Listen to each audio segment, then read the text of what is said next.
Avec l'aide d'Hachem, nous allons parler aujourd'hui d'un sujet qui nous importe un peu tous. C'est certaines fois lorsque nous avons des épreuves, certaines fois lorsque nous sommes face à une réalité difficile à concevoir, où là, Akadosh Baruch Hu attend de nous quelque chose. De quoi Akadosh Baruch Hu attend de nous?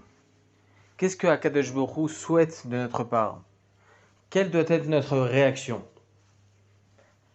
Rabbi Akiva, il fit partie des Tanaïm qui sont partis voir au chevet de Rabbi Eliezer, qui était Rabban Shel Israël, qui était le maître de la génération au temps des Tanaïm.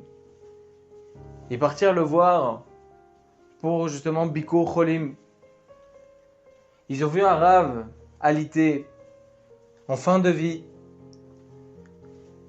qui souhaiterait Chas v'Shalom voir un Gadol Hador qui était complètement dépendant des autres, qui Chas v'Shalom a la possibilité, le koach psychique de voir un Rav complètement entubé, qui a la force de regarder face à lui un Sefer Torah en train de brûler. Et là, tous les Tanaïm autour commencent à pleurer. Et Rabbi Akiva a souri. Les élèves demandent alors, Rabbi Akiva, comment? Déjà, premièrement, tu ne pleures pas, mais à part cela, tu rigoles, tu souris. Rabbi Akiva de répondre, bien évidemment, psychiquement parlant, psychologiquement parlant, je ne pourrais pas, Chas v'Shalom, regarder de telles choses face à moi, un Gadol Hador en train de souffrir, fin de vie, évidemment. La chose à laquelle je pense lorsque je souris, que je rigole face à Rabbi Eliezer, c'est que je vois Rabbi Eliezer, comme nous enseigne la Gemara, je ne vois pas son vin devenir du vinaigre. Je vois que Baruch Hashem, toute sa vie est complètement fructueuse. Tout ce qui touche devient de l'or. Tout ce qu'il fait, c'est mousselard, c'est on réussit, il réussit. Et là, à ce moment-là, je me disais, tout au long de sa vie, je me suis dit, est-ce que Chas v'Shalom, Akadosh Baruch Hu, lui donne le monde futur dans ce monde-ci? A-t-il quelque chose à se reprocher? Peut-être qu'Akadosh Baruch Hu lui donne tout dans ce monde-ci pour ne plus rien lui donner dans le monde futur. Et lorsque je vois qu'Akadosh Baruch Hu lui donne des souffrances dans ce monde, à ce moment-là, je souris. Tout simplement parce que je vois qu'Akadosh Baruch Hu est derrière. Akadosh Baruch Hu lui envoie des épreuves maintenant, bien évidemment pour lui réserver un Olam Haba extraordinaire. Rabbi Akiva, durant toute sa vie, il a su avoir ce regard que chaque personne doit avoir, c'est le regard de Baruch Hashem. C'est le regard de Kolma, Derachamana, Avid, l'Etav Avid. Tout ce que Akadosh Baruch Hu fait, c'est pour le bien. Et la Gemara de continuer nous rapportant énormément d'histoires qui ont l'air assez surprenantes, irréalistes, de la vision et du regard de Rabbi Akiva face à des horreurs. Il y a écrit comme ça dans le Midrash que certains Tanaïm parcoururent Achotzvim au temps de la destruction du Beth Amikdash. Et ils ont vu là-bas Jérusalem détruite. Ils ont déchiré les vêtements, comme nous l'enseigne le Shulchan Aruch. Lorsqu'ils sont arrivés face au Kodesh HaKodashim, le Saint des Saints, ils ont vu un choual, un renard parcourir les débris et la chorba du Beth Amikdash, les ruines du Beth Amikdash. Là, les Tanaïm, ils ont été poretz bepri. Ils ont éclaté en sanglots, en se disant comment, en un endroit si saint que cela, où le Kohen Gadol pouvait y rentrer qu'une seule fois par an, et cette seule fois, il devait faire une préparation extraordinaire, comme nous l'enseigne la Mishnah dans le traité Yoma. Comment est-ce possible qu'un endroit aussi saint que chaque homme, Chas v'Shalom, qui mettait un doigt de pied dans cet endroit mourait sur place? Comment est-ce possible qu'au jour d'aujourd'hui, un renard rampe parmi les ruines de ce Kodesh HaKodashim? Ils éclatent en sanglots. Et là, Rabbi Akiva sourit et rigole. Il se retourne vers lui en lui disant « Rabbi Akiva, comment peux-tu rigoler? Comment peux-tu sourire en voyant ces ruines ?» Rabbi Akiva dit encore une fois « Ce que je vois, ce n'est pas votre regard. Ce que je vois, c'est deux nevuot, deux prophéties. Une prophétie prophétisant la destruction du Beth Amikdash et une prophétie prophétisant la reconstruction du troisième Beth Amikdash. » Et là, Rabbi Akiva nous enseigne quelque chose d'extraordinaire, que la deuxième prophétie ne peut pas arriver sans évidemment la première prophétie, en l'occurrence la destruction du Beth Amikdash. Et là, Rabbi Akiva nous dit, je vois uniquement le début et le commencement de la seconde prophétie, que Be'ezrat Hashem HaKadosh Baruch Hu, il va construire le troisième Beth Amikdash. Alors bien évidemment, nous, en tant que personne lambda, en tant que juifs, normal, si je puis dire, c'est bien évidemment pleurer le Beth Amikdash. Rabbi Akiva va bien évidemment pleurer la destruction du Beth Amikdash.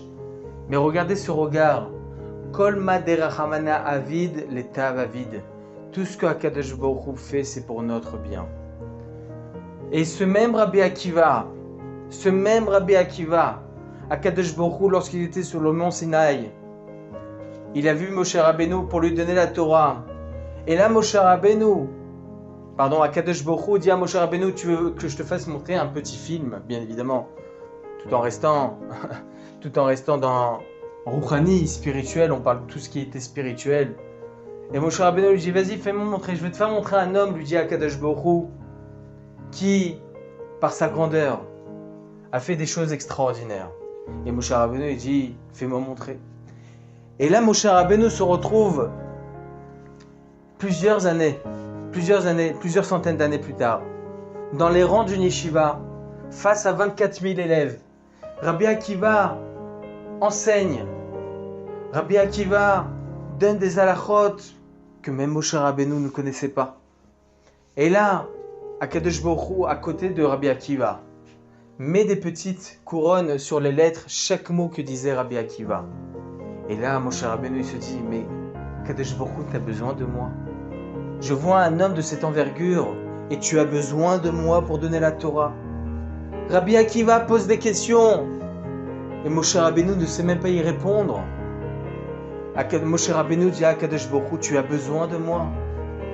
Jusqu'à que Rabbi Akiva répond à ces questions en disant, sachez que la réponse à cette question, pourquoi on a telle et telle chose, halakha le Moshe Sinaï.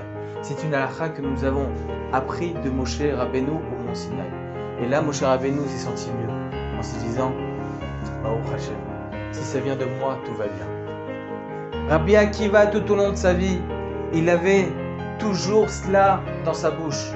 Kol ma David rachamana l'etav avid. Tout ce que HaKadosh Baruch Hu il fait, il l'emploie même sous les termes, HaKadosh Baruch Hu il l'emploie sous les termes de rachamana, le miséricordieux, HaKadosh Baruch Hu le créateur du monde. Tout ce que HaKadosh Baruch Hu le miséricordieux fait, l'etav avid, il nous fait pour notre bien. À chaque instant de notre vie, on doit remercier HaKadosh Baruch Hu. On a des choses difficiles dans notre vie, HaKadosh Baruch Hu il est derrière cela. Et il faut juste se dire, il y a écrit comme ça dans la Gemara, s'il passe 40 jours et un homme n'a pas été éprouvé, il faut qu'il se pose des questions. Lorsqu'une personne a des épreuves, c'est que HaKadosh Baruch Hu l'aime, c'est que HaKadosh Baruch Hu attend de lui quelque chose, c'est que HaKadosh Baruch Hu lui réserve une très très belle lueur, très très belle lumière derrière. Mais il faut juste avoir cette vision-là qu'avait Rabbi Akiva. Cette vision qu'avait Rabbi Akiva, il faut nous l'avoir à chaque jour. Une fois un rave, et je finirai avec cette histoire, a un coup de fil de son fils, et son fils lui dit au téléphone, et dit, Kvod Harav, papa, est-ce que Baruch Hashem tout va bien? Le rave il lui dit, tu peux pas t'imaginer ce qui s'est passé aujourd'hui, des trucs très très difficiles. Il dit, papa, raconte-moi. Il dit, tu sais très bien que je me lève tous les matins honnête, pour prier honnête, et je me lève même avant pour pouvoir aller au mikvé, aller me tremper. Et là je me lève le matin, je cherche mes chaussures, je trouve mes chaussures mais ils étaient sans lacets. Je cherche pendant 5-10 minutes et là je vois que l'heure tourne. Je me dis je vais arriver en retard à la tefila. Je mets les chaussures sans lacets, j'ai un peu honte, je marche de côté sur la rue, je frotte un peu les murs J'arrive jusqu'au mikvé, je rentre au mikvé, je ressors du mikvé et je ne retrouve plus mes habits. Ah, papa, comment tu as fait lui dit son fils. Il dit, bah, en fait, je vais t'expliquer. Je t'ai menti.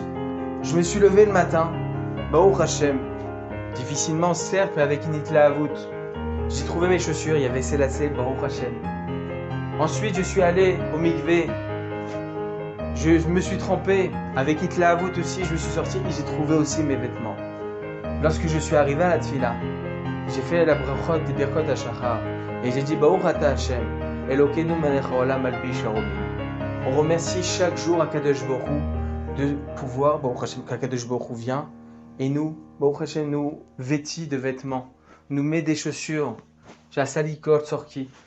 Et on ne fait pas attention à ces brachot. Il faut remercier Akadosh Baruch Hu pour chaque chose de notre vie, de notre existence, de notre oxygène, de nos vêtements, de nos chaussures, de nos chaussettes, de nos enfants, de notre femme, de notre habitation, de notre nourriture et de chaque chose les plus basiques. Merci Akadosh Baruch Hu. Et c'est ça, Be'ezrat Hashem Itbarach, que l'on essaye de faire au jour le jour, c'est de savoir que chaque épreuve que nous pouvons avoir, chaque obscurité que nous pouvons apercevoir, à savoir que dans l'obscurité, on remarque plus la lumière. Et c'est Bezrat Hashem ce qu'Akadosh Baruch Hu nous réserve. Après chaque épreuve, Akadosh Baruch Hu nous réserve une petite flamme.